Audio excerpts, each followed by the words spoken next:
Hello, my name is Gabby and welcome back to my channel, or if you're new here then welcome to my channel, and today's video is going to be my spoiler-free review for Blood Like Fate by Liselle Sambury, which is the sequel to Blood Like Magic. We're also going to be wrapping up this duology at the end of this video, which is always fun because it's not something that I get to do too often on this channel because I don't finish a lot of book series, which is a problem but not one for today's video. The content warnings for both of these books will be linked down below in the description, and let's go ahead and get into the description.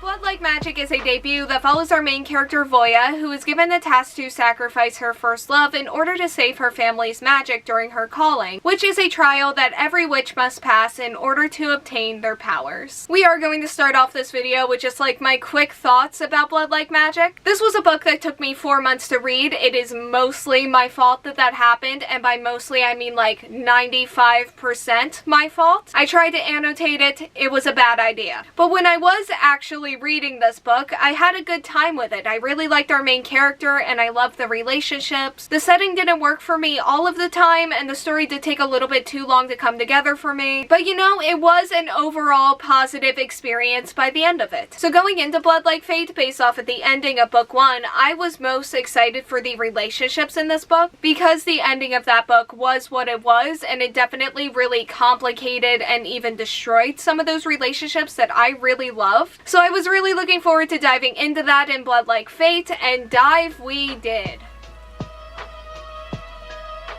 Let's go ahead and talk about Voya, our main character. I still really like her. She has a lot going on in this book and you do really see how much stress that puts on her, but she does the best that she can. But she learns to be okay with that and maybe even trust herself. You get to see her stumble, grow, and thrive. And that's one of my favorite things about this book. There's a huge focus on making mistakes or doing things that hurt other people and mending things after that. And even if things aren't the same as they were, you can still move forward. Like I said earlier, this book was really interesting in terms of the characters and the relationships between them. It gave me everything that I wanted from it in that area and also more. The relationships were just so complex and so interesting, and I really feel like this book excelled in a lot of what they needed to after book 1. This book also introduces and lets us get to know some of the newer characters, and even some of the older ones get more into the story. We have a pretty big cast in this book on top of what was already a pretty big cast, and I do think that this did a pretty good job of having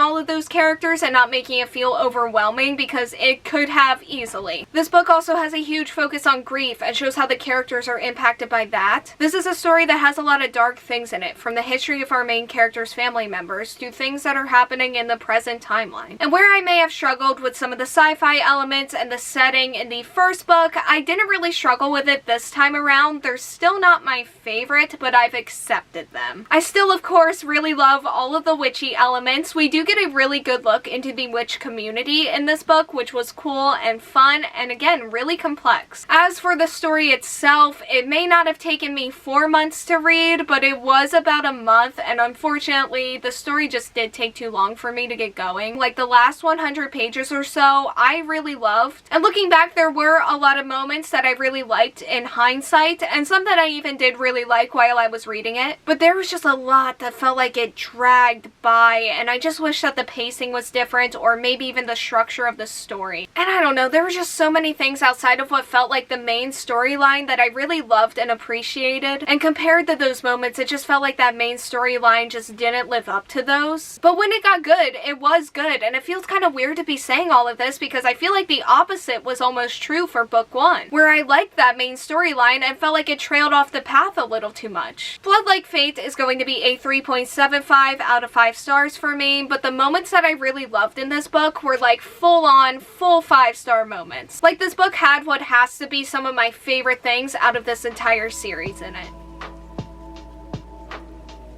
Overall, I have a lot of love, I have a lot of attachment to these characters, and I loved getting to see all the love that this family has for not only each other, but also their community. And it's those moments and those aspects of the story that I'm going to be thinking about the most when I look back on this duology. I gave Blood Like Magic 4 out of 5 stars, Blood Like Fate got a 3.75, so I do think that my rating for this series as a whole is going to be 4 out of 5 stars. Okay, that is all that I have for today's video. Thank you all so much for watching. Like, comment, subscribe, hit the bell, and answer the question that'll be around here if you want to do that. And hopefully I will see you here next time. Bye.